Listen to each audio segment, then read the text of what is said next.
तन्वी खौफ के मारे घर के पिछले दरवाजे से बाहर निकलने की कोशिश कर रही थी। वह किसी भी कीमत पर इस घर से दूर जाना चाहती थी। उसने अपने कदमों की आवाज को कम से कम रखने की कोशिश की, लेकिन इतनी एहतियात के बाद भी एक गार्ड ने उसे देख लिया। वह कुछ पल के लिए रुका, फिर अपने बाकी साथियों को इशारा कर दिया। उनमें से एक गार्ड ने तुरंत बिहान के मैनेजर को फोन कर दिया। उस समय बिहान एक जरूरी मीटिंग में एक अहम क्लाइंट से बात कर रहा था। तभी मैनेजर कमरे में आया तो बिहान ने सख्त लहजे में कहा, तुम्हें नहीं पता मैं मीटिंग में हूँ। मैनेजर ने सिर झुका लिया। सर, एक अर्जेंट बात है। आवाज में मौजूद घबराहट ने बिहान को चौकन्ना कर दिया। उसने मीटिंग में मौजूद लोगों से माफी मांगी और बाहर आ गया। सर, तन्वी मैडम घर से बाहर निकल गई हैं। गार्ड ने उन्हें जल्दी जल्दी जाते देखा है। यह सुनकर बिहान के चेहरे के भाव बदल गए। उसे तन्वी का इस तरह जाना बिल्कुल अच्छा नहीं लगा।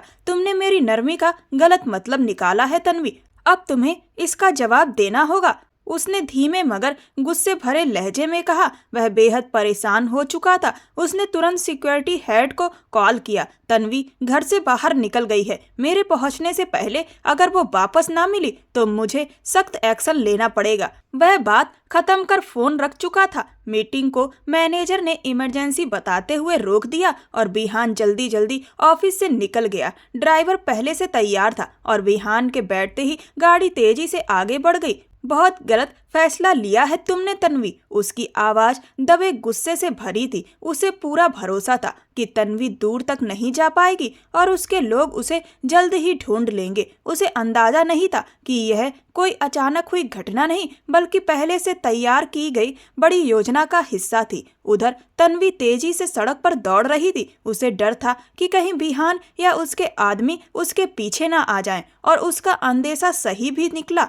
कुछ ही पल में उसने पीछे से तेज कदमों की आवाजें सुनी। उसे महसूस हुआ कि वो लोग करीब आ रहे हैं। वह सड़क पर खड़ी एक टैक्सी में जाकर बैठ गई, मानो वह उसी का इंतजार कर रही हो। वह सिर्फ छुपने के लिए उसमें बैठी थी। पीछे झांका, फिर सिर नीचे झुकाकर आंखें बंद कर ली। थोड़ी देर बाद उसे एहसास हुआ कि गाड़ी चल चुकी है। टैक्सी ड्राइवर उसके बैठते ही गाड़ी आगे बढ़ा चुका था। तन्वी का डर इतना था कि उसने ड्राइवर से कुछ पूछना भी जरूरी नहीं समझा। उसका पूरा ध्यान बस पीछे छूटते मेंशन और वहां की हलचल से दूर जाने पर था। उसने गहरी सांस ली और खुद को कुछ पल के लिए संभाला। ड्राइवर ने बैक मिरर से उसकी तरफ देखा। उसके चेहरे पर डर साफ झलक रहा था। ड्राइवर के होठों पर हल्की रहस्यमयी मुस्कान उभरी।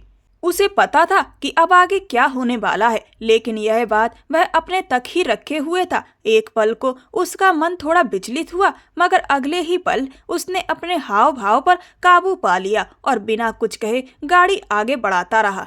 मगर उसके होठों पर फिर से खराब इरादों वाली मुस्कान फैल गई थी। उसने गाड़ी की रफ्तार और तेज कर दी। कुछ देर बाद सड़क दो हिस्सों में बट गई और ड्राइवर ने गाड़ी उस रास्ते पर मोड़ दी जहां कोई सीसीटीवी कैमरा नहीं था और न ही आसपास कोई व्यक्ति दिखाई दे रहा था। वह रास्ता सुनसान था और पहाड़ी की तरफ जाता हुआ लंबा और खामोश पड़ा था। उधर बिहान गाड़ी से उतरकर तेजी से घर के अंदर आया। गार्ड्स को देखते ही उसकी आंखों में सख्त नाराजगी उतर आई। तन्वी कहाँ है? उसने सख्त आवाज में पूछा। गार्ड्स ने सिर झुका लिया। बिहान की सांसें कुछ पल के लिए भारी पड़ गईं। सर, तन्वी नहीं मिली। वो एक पीले रंग की टैक्सी में बैठी थी, लेकिन उसके बाद उसका कोई पता नहीं चला। जिस सड़क पर टैक्सी गई वहां कोई सीसीटीवी कैमरा मौजूद नहीं था और गाड़ी की नंबर प्लेट भी साफ नहीं देखी जा सकी। यह सुनकर बिहान कुछ सेकंड के लिए बिल्कुल शांत हो गया, जैसे उसके दिमाग ने अचानक सारी बातों को जोड़ना शुरू कर दिया हो। उसके चेहरे पर नाराजगी के साथ साथ एक बेचैनी भी उभर आई।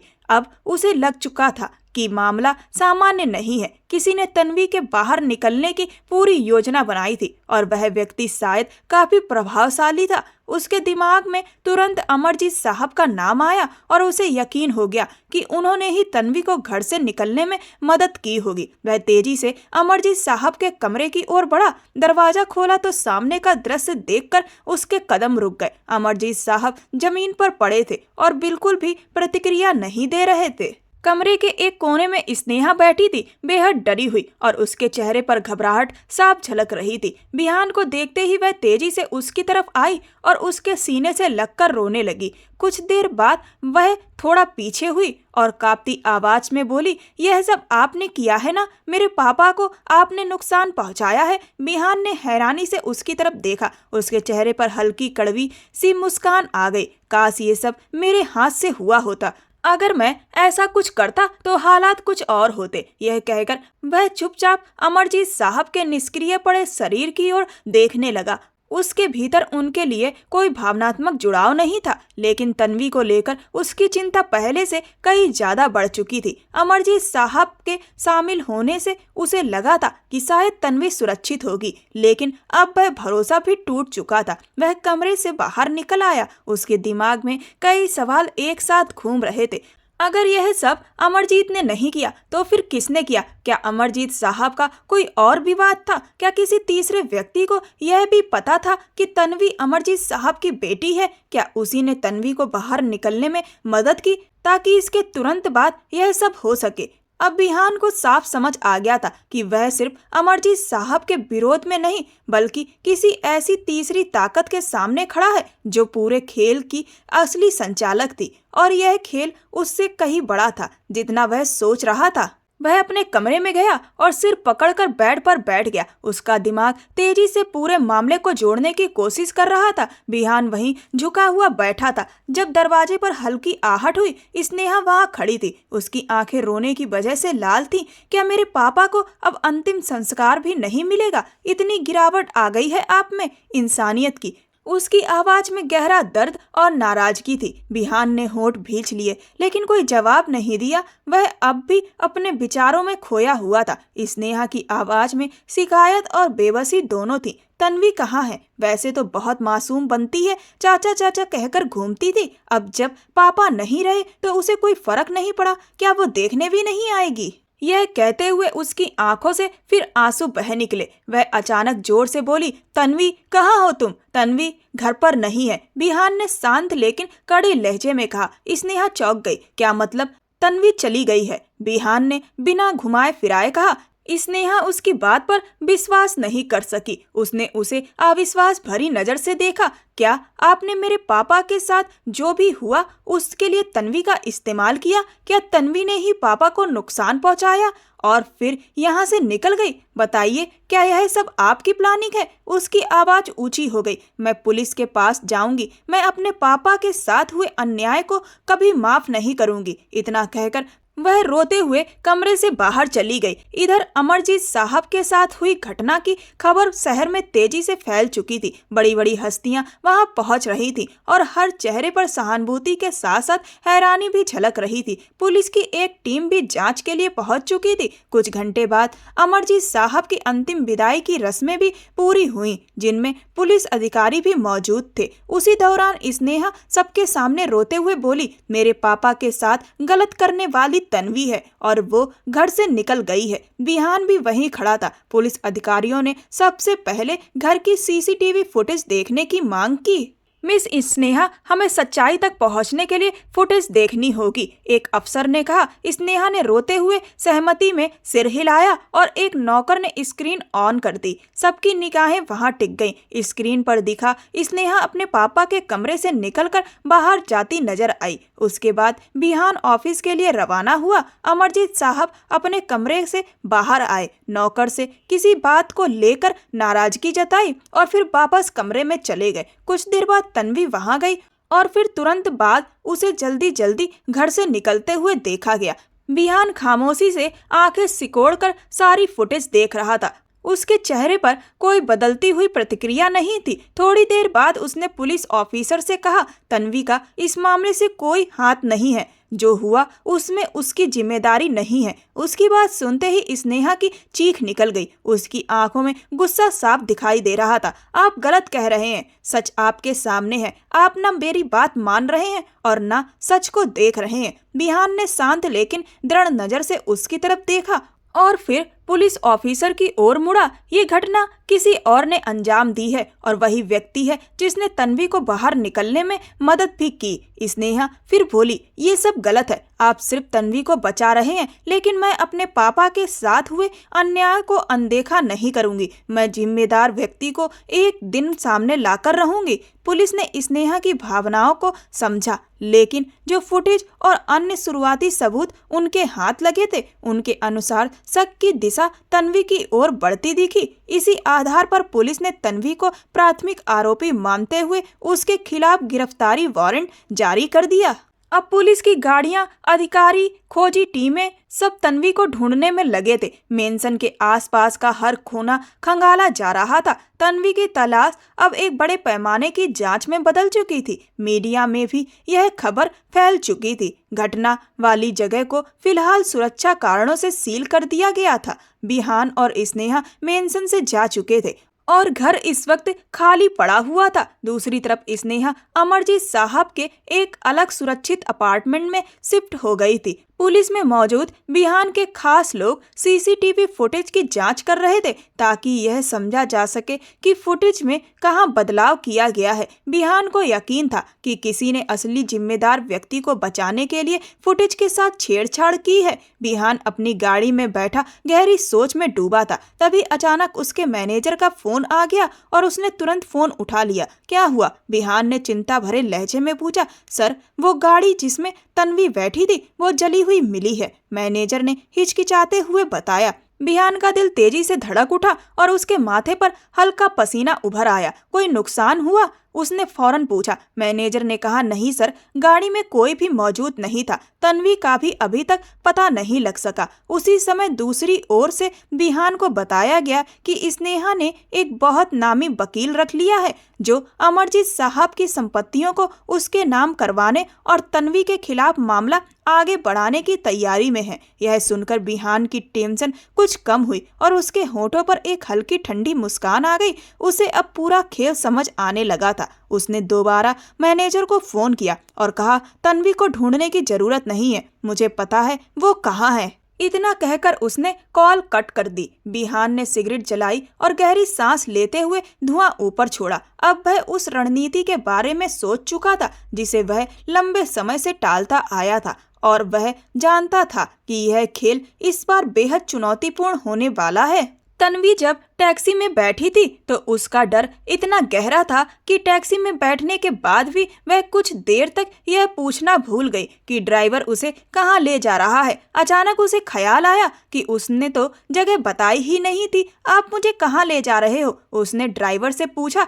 ड्राइवर ने बैक मिरर से उसकी तरफ एक नजर डाली और कोई जवाब नहीं दिया और गाड़ी अपनी ही दिशा में आगे बढ़ती रही। तन्वी की बेचैनी बढ़ती गई और वह जोर से बोली, मैं आपसे पूछ रही हूँ, कहाँ ले जा रहे हो? लेकिन ड्राइवर की खामोशी ने उसके डर को और गहरा कर दिया। उसने दरवाजा खोलकर बाहर निकलने की कोशिश की, मगर गाड़ी ऑटो लॉक थी। दरवाजा खुल नहीं सका। कोई मेरी मदद करो, बचाओ, तन्वी ने घबराहट में पुकारा और शीशे पर जोर से हाथ मारे, लेकिन कोई असर नहीं हुआ। तुम नहीं जानते मैं कौन हूँ, मेरा पति कौन है। मैं बिहान राठौर की पत्नी हूँ। अगर उसे पता चला तो तुम्हें इसके नतीजे भुगतने पड़ेंगे, उसने हड़बड़ाए हुए स्वर में कहा, मगर उसका खुद का दिल भी भय से भर गया था। उसके बाद ड्राइवर ने जोरदार ब्रेक लगाया और वह उसकी तरफ मुड़ा। फिर उसके बाद क्या हुआ तन्वी को कुछ पता न चला। धीरे धीरे वह अपने होश खो बैठी। ड्राइवर उसे एक सुनसान मकान में ले गया। उसके बाद उसने गाड़ी को ठिकाने लगा दिया। कुछ देर बाद तन्वी अचानक चौंक कर उठ बैठी। उसे समझ नहीं आ रहा था कि वह कहाँ है। कांपते हुए पैरों से वह दरवाजे की तरफ बढ़ी। धीरे धीरे हाथ चौखट पर रखकर उसने झाँका तो उसकी आंखें डर से चौड़ी हो गईं। बाहर की रहदारी अंधेरे में डूबी हुई थी और दो आदमी किसी बेहोशी की हालत में दिख रहे एक लड़के को संभालते हुए नजर आए। यह दृश्य देखकर तन्वी का दिल और तेज धड़कने लगा। वह तुरंत पीछे की दीवार से सटकर खिसकने लगी। उन दोनों आदमियों ने उसे देख लिया, जिससे उसकी घबराहट और बढ़ गई। वह अभी पीछे हट ही रही थी कि तभी कमरे में एक आदमी दाखिल हुआ और उसके पीछे दो और अंदर आ गए। एक आदमी ने जैसे ही लाइट ऑन की, कमरा तेज रोशनी से भर गया। तन्वी की आंखें चकाचौंध हो गईं। उसने हाथ आंखों पर रख लिए। कुछ सेकंड बाद जब उसने इर्द गिर्द देखा तो दीवारें बेहद अनदेखी अवस्था में थीं, जिससे तन्वी की घबराहट और बढ़ गई। उसकी निगाह सामने खड़े उस आदमी पर टिक गई। उसने सलीके से कपड़े पहने थे, चश्मा लगाया हुआ था, बाल व्यवस्थित थे, किसी ऑफिसर के मैनेजर जैसे दिखता था। बिल्कुल भी ऐसा नहीं कि वह किसी उलझी हुई स्थिति से जुड़ा हुआ हो। वह आदमी हल्की मुस्कान के साथ तन्वी के सामने आकर खड़ा हो गया। तन्वी डर में नीचे बैठ गई। उसने तन्वी की तरफ देखते हुए शांत लेकिन ठंडे स्वर में कहा, तुम बिहान की बीवी तन्वी हो, है ना? तन्वी ने घबराकर सिर हिला दिया। यह देखकर वह आदमी हल्के व्यंग के साथ हंसा। उसने अपने साथ खड़े लोगों की तरफ इशारा किया और बोला, देखो, बिहान की इज्जत, उसकी मोहब्बत और उसकी कमजोरी हमारे सामने है। उसके आसपास के लोग भी धीमे स्वर में हंस पड़े और तन्वी ने आंखें बंद कर ली। उसे एहसास हो चुका था कि वह बिहान के विरोधियों के बीच आ गई है। वह उस पल को कोस रही थी जब उसकी मुलाकात पहली बार बिहान से हुई थी। उसे लग रहा था कि यदि वह गांव में ही रहती तो शायद आज ये स्थिति नहीं आती। आदमी ने फिर पूछा, तुम्हें पता है मैं कौन हूँ? तन्वी ने डर में कांपते हुए मना कर दिया। उसने व्यंग करते हुए कहा, अच्छा, पर यह तो मालूम ही होगा कि बिहान कौन है। तन्वी की आंखों में आंसू आ गए और वह घबराहट में रोने लगी। उसे समझ नहीं आ रहा था कि उसे यहाँ क्यों लाया गया है और आगे उसके साथ क्या होने वाला है। आदमी ने फिर चुभते हुए स्वर में कहा, अरे अरे,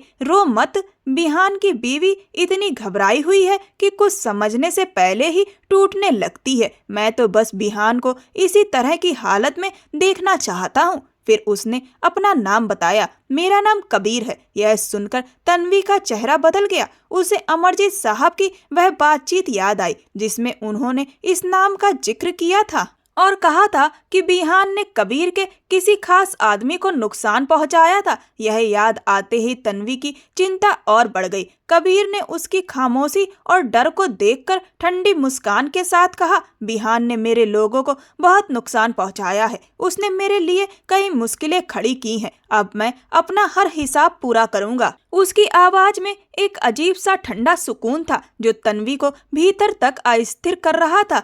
लोग तुम्हें देखकर सीखेंगे कि कबीर से दुश्मनी का अंजाम क्या होता है। कबीर की तेज हंसी पूरे कमरे में फैल गई। उसके पीछे खड़े लोग भी बिहान का मजाक उड़ाते हुए हंस रहे थे, जैसे वो हालात को हल्के में ले रहे हों। प्लीज मुझे जाने दो, मेरा इन सब से कोई संबंध नहीं है। तन्वी घबराहट और बेबसी में बोली, तुम्हारा पूरा संबंध है। कबीर ने शांत लेकिन चुपते हुए अंदाज में कहा, तुम बिहान की कमजोरी हो, आप ऐसा नहीं कर सकते। तन्वी डर से कांपते हुए उसके सामने घुटनों पर बैठ गई। उसकी आंखों से आंसू लगातार बह रहे थे। उसने बिहान का नाम लेते हुए कहा, आपको जो बदला लेना है ले लीजिए, लेकिन मुझे जाने दो। मैं तो सिर्फ अमरजीत साहब और आप लोगों की दुश्मनी के बीच फंसी एक बेगुनाह हूँ। कबीर ने बिना भाव बदले उसकी बात सुनी और हल्का सा व्यंग्यात्मक हंसा। उसने तन्वी का हाथ पकड़कर उसे खड़ा किया, मानो उसका डर और बढ़ाना चाहता हो।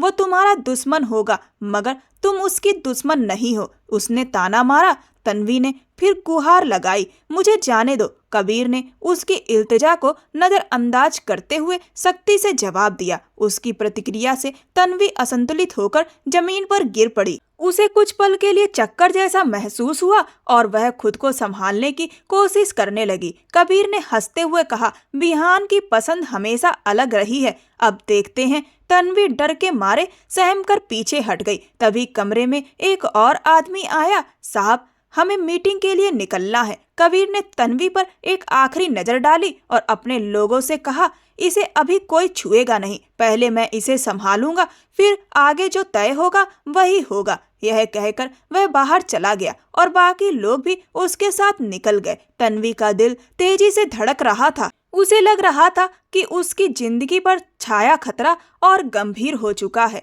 इस पल वह सिर्फ एक ही बात चाह रही थी कि किसी तरह बिहान उसे ढूंढ ले।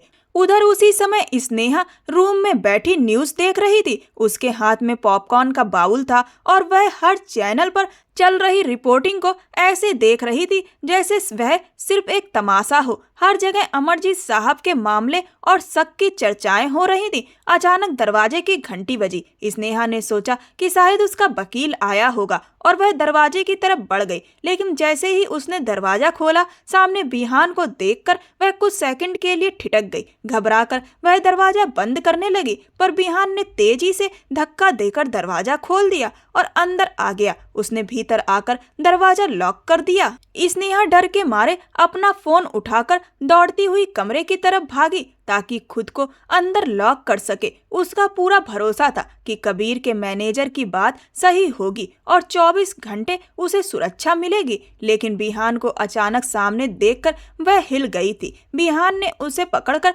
दीवार की ओर खींचा। स्नेहा असंतुलित होकर जमीन पर गिर गई और दर्द से करहा उठी। वह थोड़ी दूर पर पड़े फोन की ओर बढ़ी ही थी कि बिहान ने फोन को जोर से फेंक दिया और वह टूटकर फर्श पर फैल गया। बिहान ने स्नेहा को उठाया। मैंने कुछ नहीं किया, स्नेहा घबराहट में रोती हुई बोली। उसके चेहरे पर साफ डर था। अगर कुछ नहीं किया तो भागी क्यों? बिहान ने कड़े लहजे में कहा।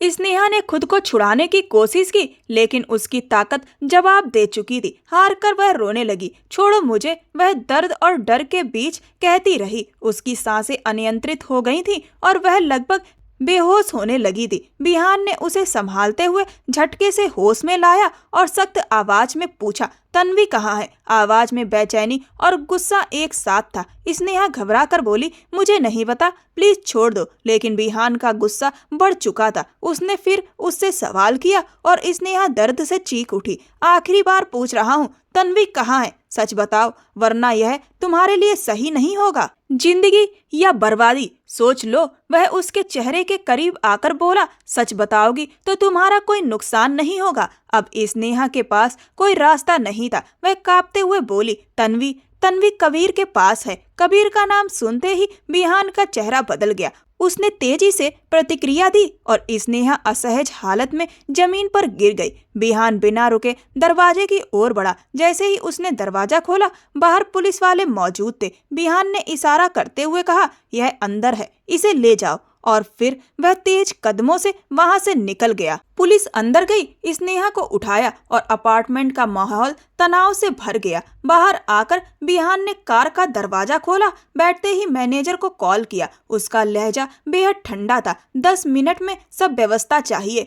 मैनेजर ने तुरंत जवाब दिया, ओके सर। बिहान ने दृढ़ आवाज में कहा, कबीर के सभी 6 अड्डों पर अभी रेड चाहिए। एक भी जगह छूटनी नहीं चाहिए। सब बंद कर दो। जैसा आप कहेंगे सर, मैनेजर ने तुरंत कहा। बिहान ने फोन काटा और गहरी सांस लेते हुए खुद को संयत किया। उधर कबीर कमरे में लौटा। उसके चेहरे पर आत्मविश्वास भरी मुस्कुराहट थी। उसने अपने आदमियों को कहा, वीडियो की तैयारी करो। एक को तन्वी की रिकॉर्डिंग शुरू करने का आदेश दिया और दूसरे को उसके पास जाने का। तन्वी घबराहट में चिल्ला उठी, तुम लोग अभी भी बिहान को नहीं जानते। अगर उसे पता चल गया कि तुमने मेरे बारे में ऐसा सोचा भी है तो वो तुम्हें बख्शेगा नहीं। उसकी आवाज में इतना यकीन था कि वह खुद भी चौंक गई थी। कबीर की मुस्कुराहट एक पल को रुक गई। वह आगे बढ़ा और तन्वी को झटका दिया, जिससे वह जमीन पर गिर गई। कबीर ने उसके चेहरे को पकड़ा और दीवार की ओर धकेला। तन्वी की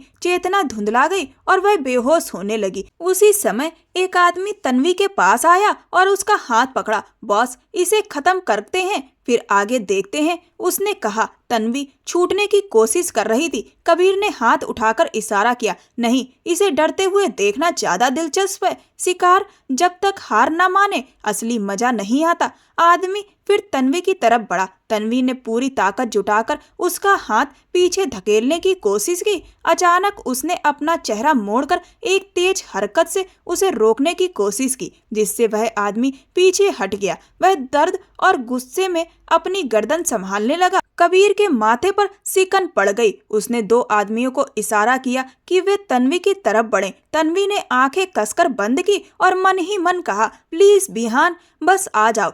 अचानक उसे कुछ महसूस हुआ। उसने धीरे धीरे आंखें खोली तो देखा कि कबीर का एक आदमी उसके सामने लड़खड़ा रहा था। उसके चेहरे पर तनाव और डर एक साथ थे और अगले ही पल वह तन्वी के सामने जमीन पर गिर पड़ा। तन्वी घबराकर चीख उठी और पीछे दीवार की तरफ खिसक गई। वहां खड़ी होने की कोशिश करते हुए उसका पूरा शरीर कांप रहा था। उस आदमी से हटते ही तन्वी की नजर दरवाजे पर गई जहां बिहान खड़ा था। उसका चेहरा सख्त और आंखों में बेहद ठंडा सन्नाटा था। तन्वी ने घबराकर अपनी आंखें बंद कर ली। उसे लगा यह कोई भ्रम है, लेकिन दोबारा आंख खोलने पर भी बिहान वही था। बिहान उसके पास आया, अपनी कमीज उतारी और तन्वी के सामने बैठकर उसे उड़ा दी ताकि वह सुरक्षित और ढकी रहे। तन्वी का पूरा शरीर कांप रहा था। बिहान पीछे हटने लगा, लेकिन तन्वी ने अचानक उसका बाजू पकड़ लिया और उसके सीने से लग गई, जैसे उसे यकीन हो कि केवल यही व्यक्ति उसे और किसी बुराई से बचा सकता है। हालांकि बिहान शांत रहा और कोई प्रतिक्रिया नहीं दी। उसी समय दरवाजे पर एक लड़की दिखाई दी। बिहान के हल्के से इशारे पर वह लड़की तन्वी की तरफ बढ़ी। उसने धीरे से तन्वी को बिहान से अलग किया और अपने साथ ले जाने लगी। तन्वी रो पड़ी, मुझे कहीं नहीं जाना, मुझे बिहान के साथ ही रहना है। उसने लड़की का हाथ छुड़ाने की कोशिश की, लेकिन बिहान ने सख्त आवाज में कहा, चुपचाप इसके साथ जाओ अभी। बिहान की बात में वह शक्ति थी जिसे तन्वी टाल नहीं सकी। वह लड़की के साथ बाहर चली गई। लड़की ने तन्वी को गाड़ी में बिठाया और रास्ते भर खामोशी छाई रही। कुछ देर बाद गाड़ी एक नए और शानदार मेंशन के सामने रुकी। यह पहले वाले से कई ज्यादा खूबसूरत और सुरक्षित था। लड़की तन्वी को एक बड़े सजे हुए कमरे में ले गई। थोड़ी देर बाद एक महिला डॉक्टर आई। उसने तन्वी के चेहरे और माथे पर आए हल्के जख्मों को साफ किया और उन पर मरहम लगाया। उसने तन्वी को पेन किलर दी। लड़की अलमारी से कपड़े निकालकर तन्वी को वॉशरूम में ले गई। तन्वी शावर के नीचे खड़ी हो गई और खुद को साफ करने लगी, जैसे वह अपने भीतर का बोझ धो देना चाहती हो। उसकी आंखों में पूरी रात का रोना साफ झलक रहा था। कपड़े बदलकर बाहर आने पर वह लड़की खाने की ट्रे लेकर खड़ी थी। लड़की ने उसे खाना खाने को कहा, लेकिन तन्वी ने थके स्वर में मना किया, मुझे भूख नहीं है। लड़की ने नरमी से कहा, बिहान सर का आदेश है कि आप खाना खाएं। अगर आपने नहीं खाया तो वह मुझे डांटेंगे। तन्वी बेबस हो गई और उसने थोड़ा थोड़ा करके खाना खा लिया। लड़की ने उसे दवा दी और बिस्तर पर लेटने को कहा। दवा का असर गहरा था। थोड़ी देर में तन्वी की आंखें भारी होने लगी और वह नींद में चली गई। अगली सुबह जब वह जागी, कमरे में सूरज की किरणें शांति के साथ फैली थी। वह उठकर आहिस्ता आहिस्ता कमरे का दरवाजा खोलते बाहर निकली। उसकी नजर अनजाने में बिहान को ढूंढ रही थी। वह धीरे धीरे लॉज की ओर बढ़ी, जहां वह लड़की सोफे पर बैठी फोन पर कुछ देख रही थी। तन्वी आगे बढ़ने ही वाली थी कि फोन से न्यूज की आवाज सुनाई दी। स्क्रीन पर स्नेहा के बारे में चल रही खबरें दिख रही थी, जिनमें बताया जा रहा था कि जांच के दौरान स्नेहा ने स्वीकार किया कि अमरजीत साहब की मौत के पीछे वही थी। न्यूज एंकर यह भी बता रहा था कि स्नेहा को बचपन में अपने माता पिता से जुड़ी दर्दनाक सच्चाई पता चली थी और उसने उसी आधार पर यह कदम उठाया था। उसने तन्वी को नुकसान पहुंचाने के लिए अमरजीत साहब की मौत का इल्जाम तन्वी पर डालने की कोशिश की, क्योंकि तन्वी उनकी सगी बेटी थी, ताकि वह इमोशनली टूट जाए। यह सुनकर तन्वी के होंठों से एक सिसकी निकल गई। लड़की ने तुरंत न्यूज बंद किया और घबराकर तन्वी की ओर देखा। मैम, आप ठीक हैं? तन्वी ने जल्दी से अपने आंसू पोंछे। मैं ठीक हूँ। बिहान कहाँ है? लड़की ने नरमी से कहा, सर अभी एक जरूरी काम में है, वह अभी तक लौटे नहीं है। आप परेशान मत हो, वो रात तक वापस आ जाएंगे। उसने तन्वी का हाथ पकड़कर उसे सोफे पर बिठाया। फिर उसने नौकर को नाश्ता लाने को कहा और खुद तन्वी को नाश्ता करवाने लगी। नाश्ता खत्म होने के बाद तन्वी वापस अपने कमरे में चली गई। उसके मन में अनगिनत सवाल घूम रहे थे। दोपहर का समय था। वह बेड पर बैठी थी और उसके भीतर बिहान को लेकर एक अनजाना डर बस गया था।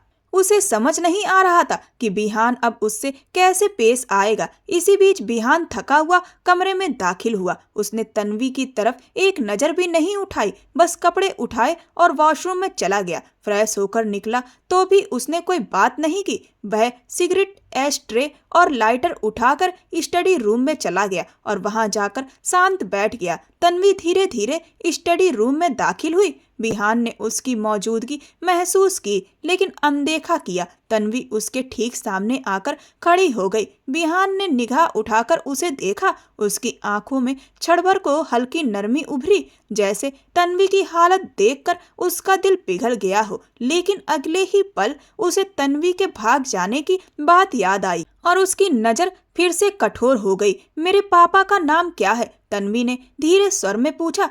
बिहान ने गंभीरता से बिना उसकी ओर देखे जवाब दिया, अमरजीत। तन्वी ने अपने होंठ मजबूती से भींचे। उनको किसने नुकसान पहुंचाया? उसने कांपती आवाज में पूछा। स्नेहा ने, बिहान ने संक्षिप्त जवाब दिया।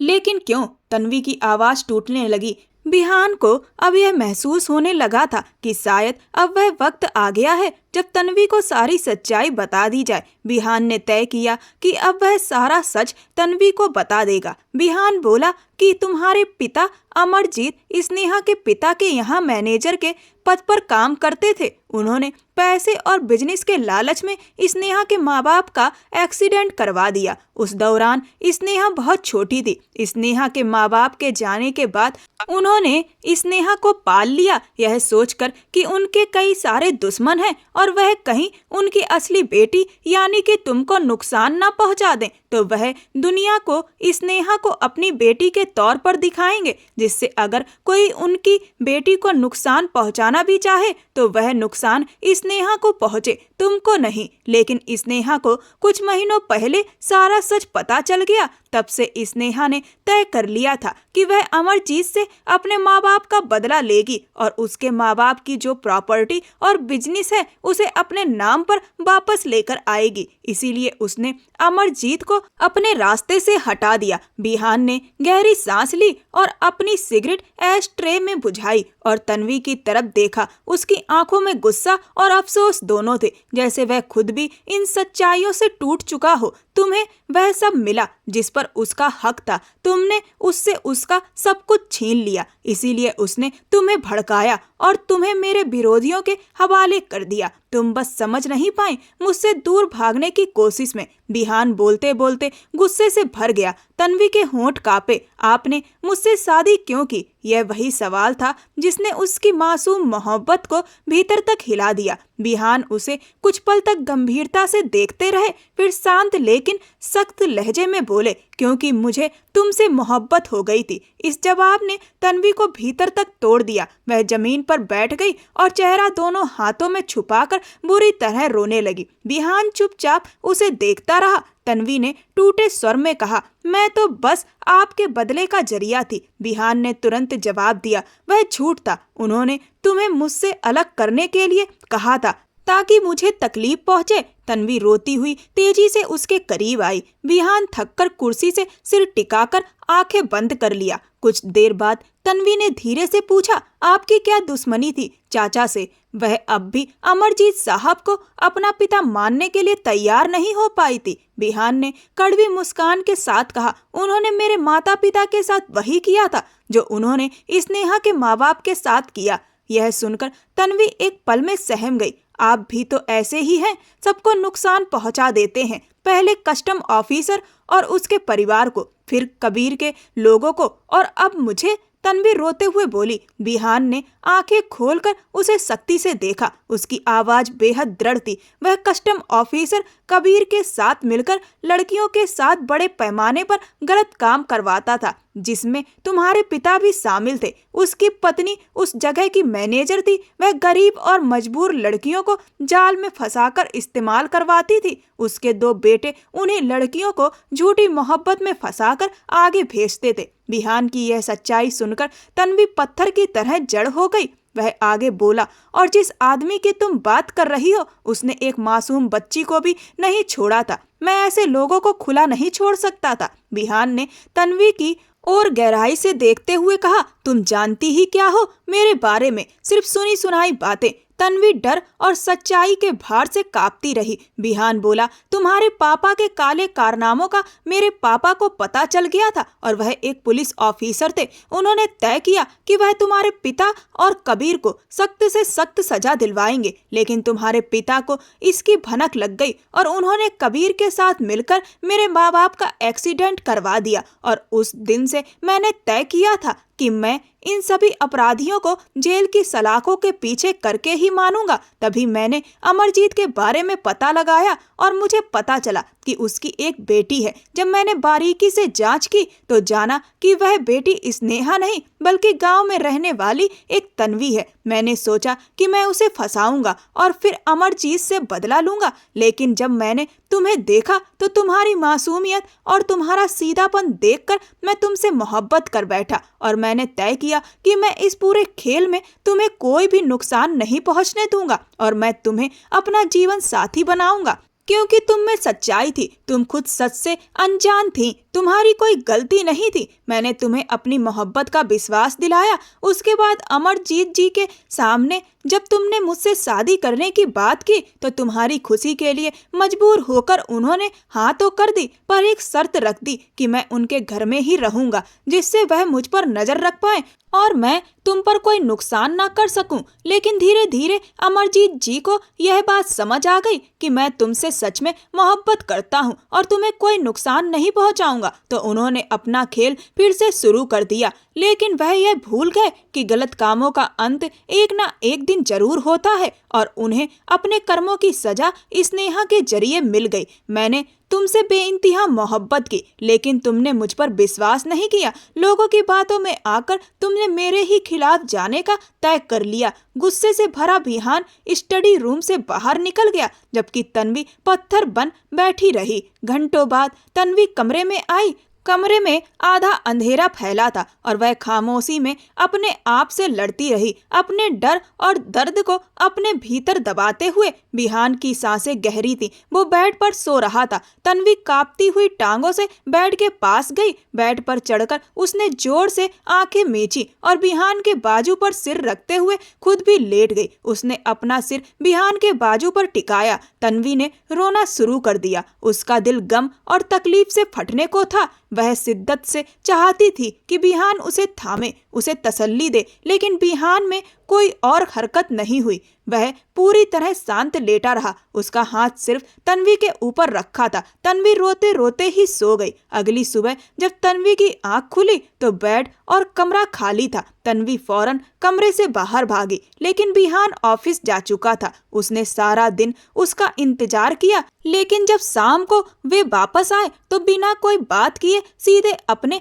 स्टडी रूम में चले गए। तन्वी की हिम्मत नहीं हुई कि उनसे कुछ कहे। रात जब बिहान बिस्तर पर आए तो तन्वी उनके बाजू पर सर रखते हुए करीब लेट गई और बिहान फिर खामोशी से उस पर हाथ रख दिए। यह सिलसिला एक हफ्ते तक चलता रहा। बिहान की खामोशी ने तन्वी को अंदर से तोड़ दिया था। उसके जख्म ठीक हो गए थे, लेकिन दिल बिहान की खामोश सजा से थक गया था। रात की तन्हाई में जब बिहान बिस्तर पर आए, तन्वी बैठी बैठी रो रही थी। बिहान ने उसे नजरअंदाज करते हुए दूसरी तरफ करवट ले ली। तन्वी ने आंसू पोंछते हुए गुस्से से बिहान को घूरा। मैंने आज तक आप जैसा इंसान नहीं देखा, उसने फुसफुसाते हुए कहा। बिहान ने गर्दन मोड़कर उसे देखा। क्या मतलब है तुम्हारा? उन्होंने पूछा। मैं इतने दिनों से रो रही हूँ और आपको फर्क तक नहीं पड़ रहा कि मैं आपकी वजह से तकलीफ में हूँ? तन्वी ने तड़प कर कहा। बिहान उसे घूरते रहे। तो तुम क्या चाहती हो? मैं रट्टू तोते की तरह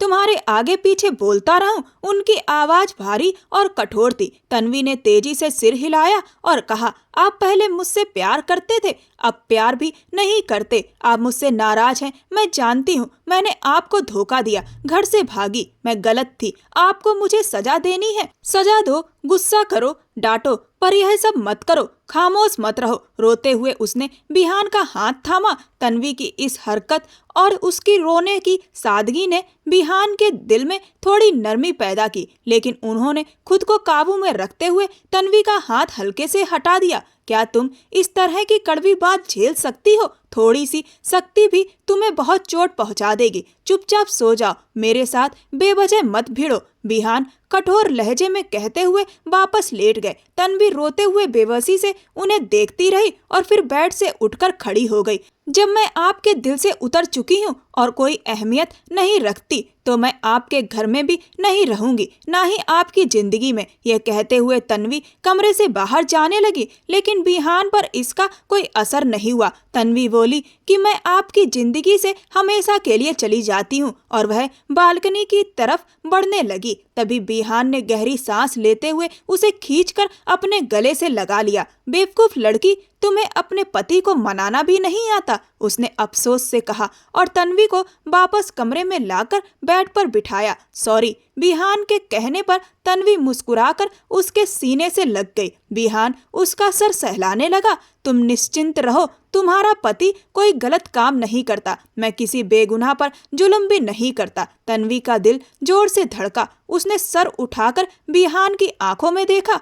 आप पुलिस ऑफिसर हैं? उसने हिम्मत से पूछा। बिहान मुस्कुराया। नहीं, मैं ना तो ऑफिसर हूँ, ना एजेंट, ना कोई गुंडा। तुम मुझे एक आम आदमी ही समझो। जबकि हकीकत यह थी कि बिहान पुलिस फोर्स में एक खुफिया एजेंट था और वह पुलिस के सीक्रेट मिशन को सक्सेसफुल करवाने में मदद करता था। लेकिन वह यह बात किसी को भी बता नहीं सकता था, तो इसलिए उसने तन्वी से भी झूठ बोला, क्योंकि यह बात वर्दी से जुड़े फर्ज की थी। फिर धीरे से तन्वी बोली, कबीर का क्या हुआ? तन्वी के अचानक सवाल पर बिहान चौंक गया। वह भी अमरजीत साहब के पास चला गया। बिहान के जवाब पर तन्वी ने आंखें बंद कर ली। फिर उसने स्नेहा के बारे में पूछा। उसको क्या सजा हुई? बिहान ने कहा, 7 साल की सजा हुई है। अमरजीत ने उसके माँ बाप के साथ गलत किया था, इसीलिए उम्र कैद नहीं हुई। तन्वी कुछ पल खामोश रही। बिहान बोला, मैं नहीं चाहता था कि स्नेहा अपने हाथ खराब करे,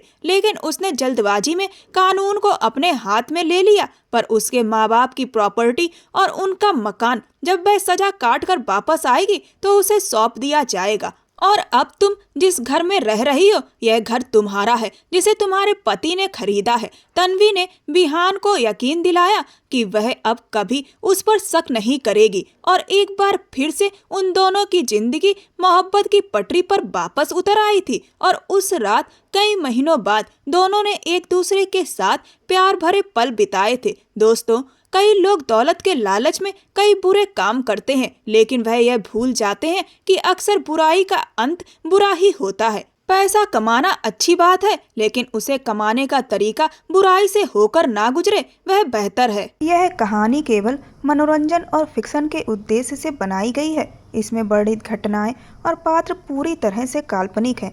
किसी भी व्यक्ति, समूह या संस्था से इनका कोई लेना देना नहीं है। इस कहानी में जो दृश्य शामिल हैं, जो केवल कहानी को सस्पेंस और ड्रामा बढ़ाने के लिए हैं। वीडियो में दिखाई गई घटनाएं सत्यापित या वास्तविक जीवन से संबंधित नहीं हैं। कृपया इसे केवल कहानियों और फिक्शन के रूप में देखें। इस सामग्री को 18 वर्ष और उससे अधिक उम्र के दर्शकों के लिए प्रस्तुत किया गया है। कहानी पसंद आई हो तो कमेंट करके जरूर बताएं।